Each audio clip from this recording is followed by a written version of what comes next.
Of the quarterfinals, there's our Red Terran player. He is pretty cool. In fact, you can say MVP King. He's pretty keen. Kind of a peachy color there. Commander Keen, there he is. With some great celebrations too. Did you see that GIF? Yes, I did. Giving himself a little round of applause with a dance. That's right. I'll give him a round of applause if he wins. If he deserves it, we'll see. I'm sure he will if he wins. So, there's our first player. You can see his mouse bungee bouncing up and down there. And his APM is so high. My voice revving up just like his APM. There's our Zerg player. He's done pretty well so far, but pretty impressive. He is. ZeNEXCoCa. Yeah, his APM was actually over 300 there. Wow. Spamming like a crazy fool, and there goes 0 APM for just a moment. One of our few ZeNEX players remaining in GSL. Now, he was here last season. He got all the way to the round of 16, so already doing a little bit better this season, showing some improvement, so that is good. Now, we're starting off on a pretty big map. It's going to be Crevasse. GSL Crevasse. Coca has gone hatch first, very understandable. Thanks to LG, Intel, and G-Skill, you guys are awesome. Now, supporting esports. We do have Coca here. This is he's a player I mentioned earlier. Remember, he in his games against what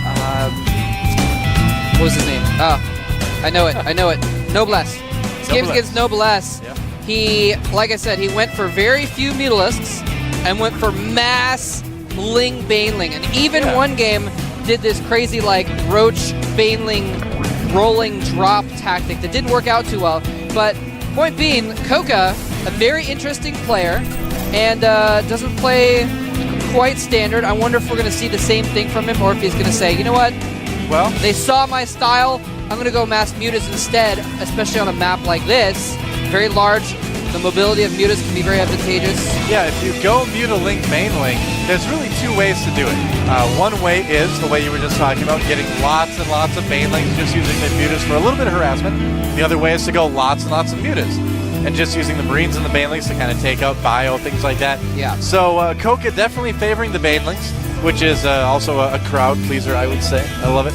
Yeah, and you know, it's very smart. You need those Mutalisks though, or something, because if you don't have 8 Mutalisks or some Infestors, then you just so die to drops. The Terran can just drop everywhere, and you can't be everywhere at once like they can. You need those Mutalisks to take out Medivacs, so you need something like that at the very least. But you don't have to get too many of them to hold off drops. Now, Coca trying to get some scouting out of his opponent. He's going to lose a couple of Zerglings, but you will see that there are some Marines at least on the map. That Overlord just out of range. So right now Zerglings be getting pretty close to finished. MVP Keen on the other hand going for a 1-1-1 build, they like to call it. Getting Barracks, Factory, and Starport right away. Going for Banshees, it appears. He is going to switch that over. Zergling not going to be able to get in. Nope. And he doesn't see the Starport either. There we go. Banshee's been started. Yep. Now SDV getting in. Is he going to see the Baneling nest? Did he see it? I don't know. Let me see. He did. He did see the Baneling nest. Our observer's so great. I'm like, do you see it? And bam! Right away, there it is. Very Tech good. Lab going up on that Barracks there. And it doesn't look like he's going for Cloak, though. So he's just going to get some Banshees, just try and do damage with them alone. And there's actually no sign of any kind of lair. I like this a lot. Zergling's going after the rocks, but being pushed away. He actually, if he got Cloak, could have done a lot of damage, because there's nothing there's no hint of detection in Coca's base. So it's a little bit unfortunate there for Keen, but he might be able to still do some damage with these Banshees. A lot of drones being produced, and we might see some you know, Kirik-style mass economy Baneling aggression, because that's all he has is a spawning pool and a Baneling nest right now. Banshee getting a couple kills on those Zerglings, and taking the ZeNEXCoCa tower back for the Alliance. This is actually really, I think he probably should have maybe done a little harassment on the drones first, but very smart to send that Banshee out, clear out the towers, and just generally be around the map, because he saw that Baneling nest, and so I thought he is getting some drone kills.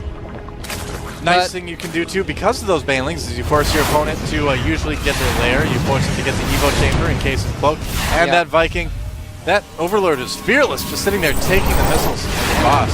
Wow. Now that I think of it, I think he might have been hunting that Banshee around, looking for banelings morphing in front of his base, so he could could be too. He could stop that. So that's pretty smart. Looks like Coca's going to lose a second Overlord. Maybe even a third, possibly. No, just a second. And that. Oh, the Banshee getting taken out by the Queens. Leave my babies alone. That's right. Coca doing a good job of connecting his main and natural with creep. You see a lot of players not doing that, and that is basically a death sentence if you don't have your bases connected and Banshees show up. Yeah, you need to get those Queens back and forth. They're so slow off creep that if the Banshee moves around to the other base, you can't get their Queens there. By the time they cross the distance, you lose 6 or 7 drones.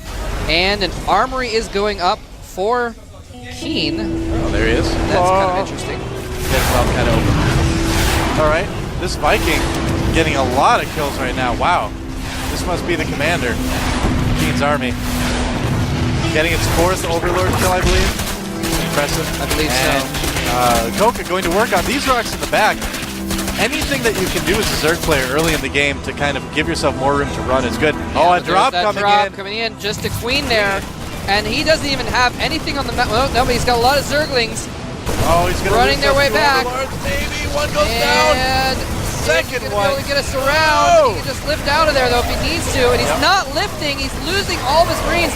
But in the process, taking out tons of Zerglings. Oh, the drop even living. That Overlord and that Queen are both very low. If he's careful, he can do it, but no, just deciding to pull back.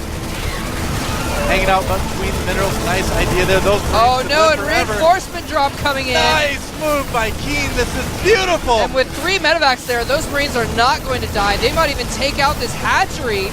Great drop by Keen. Smuggling up those Marines for the minerals. That is what you want to do. This hatchery is almost definitely going to go down. Is he going to be able to save it? No, it goes down. The Mute is coming out, but a little bit too late for that hatchery. Probably going to be able to clean up this drop and maybe even get the medevacs on the way out. Medevacs. Oh, they're not going to get away, though. The Mutalisk chasing. And that is the one thing that Coca could take away from this to be expanded.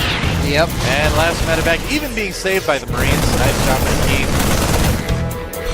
Yeah, he took out so many Zerglings without that many Marines. If Coca hadn't cleaned that up and gotten those Marines and killed those medevacs, he would have been way behind. At this point, he's only very behind. Not being saved, but the Viking does finally go down. And Coca needs to be really careful. The temptation is to be aggressive after this happens. You think, I need to punch him back. But the fact is, it's not true, Moltrap. You need to put up your blocking technique. He does still have 2 bases. So he's not out of the woods, or he's not out of the game, rather, quite yet. Nope, and we do see that, in fact, Coca doing the same thing as we saw for 4 from him, has just gotten those several Mutalisks, and is just poking around with them, needs to make sure he doesn't lose any, and is not really producing any more Mutas, just all Lings at this point. And losing a Mutalisk there, definitely not the thing you want to do. Mutalisks, although they do have a lot of mobility, although they can do some damage to there, it's so fragile. It's so easy to lose Mutalisks and Marines. Oh, and they fly over the Thor and Marines! And somehow only loses 1 more Mutalisk. All the other ones have low health, though. Yeah. Did I mention Marines are pretty good against Mutalisks? Well, Thors are actually pretty good against them, too.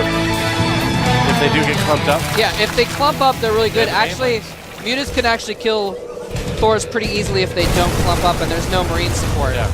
And it looks like Keen is going to move up. What does Coca have to defend against this? He has a good amount of Banelings, some Speedlings, not a lot of Mutas, obviously, so it's going to be difficult for him. No, virtually no Mutas. No Mutas worth speaking about. It all depends on him getting a nice flank. Looks like Keen is just deciding to take a 3rd base. A very smart move by Keen. He knows he's ahead, and what is he doing, Moltrap? Well, it looks like he's just posturing getting around. More ahead. Yeah, oh, yes. Okay. I set you up for that one. Sorry. Shot me down. It's like Lucy setting up the football for Charlie Brown. That's right. I tried to get you. Pulled it right up from under me. Laces out. It's okay. I don't even remember what movie that's from. Anyway, Keen is taking his third, and he's going to plant it. No, he's actually going to orbital that and move across the map at the same time, and he gets actually in a really good position before Coca knows what's going on. Coca, posturing with some Lings and Banelings in the middle of the map, might be thinking about counterattacking or maybe a flank attack when this goes down. And he is actually in trouble, though. He's going to have one chance.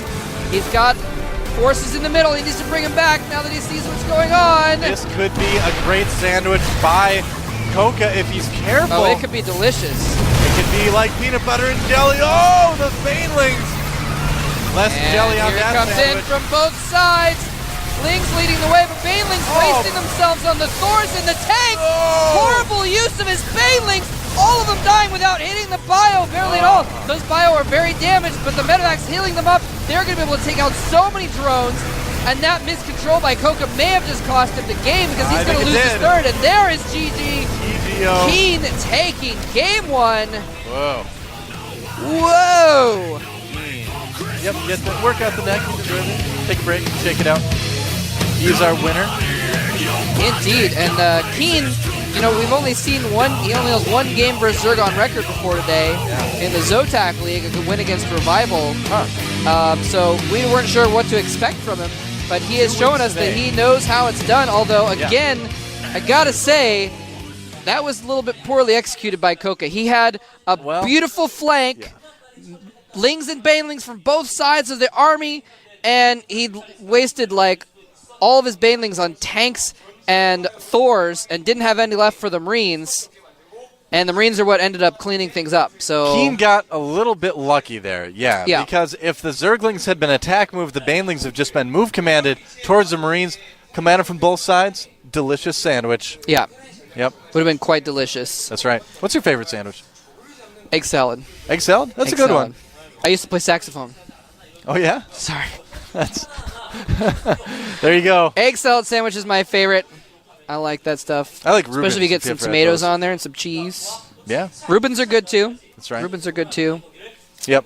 So anything with meat, cheese, and bread in it, it's pretty good. Yeah. I'm just trying to, like, put that last game out of my mind because it's so painful to see Banelings go out. See, this is what happens when you play Zerg. See, I'm playing only Zerg now on the ladder for a while, so I'm, like, secretly inside rooting for all the Zerg players. But in reality, I mean, Keen played well, defended against a lot of aggression. Coca just basically messed up that last attack, but here comes game two. Yep, we're going to see what happens in game two on Terminus Re. Can Keen take it to a 2-0 win, or will Coca come back?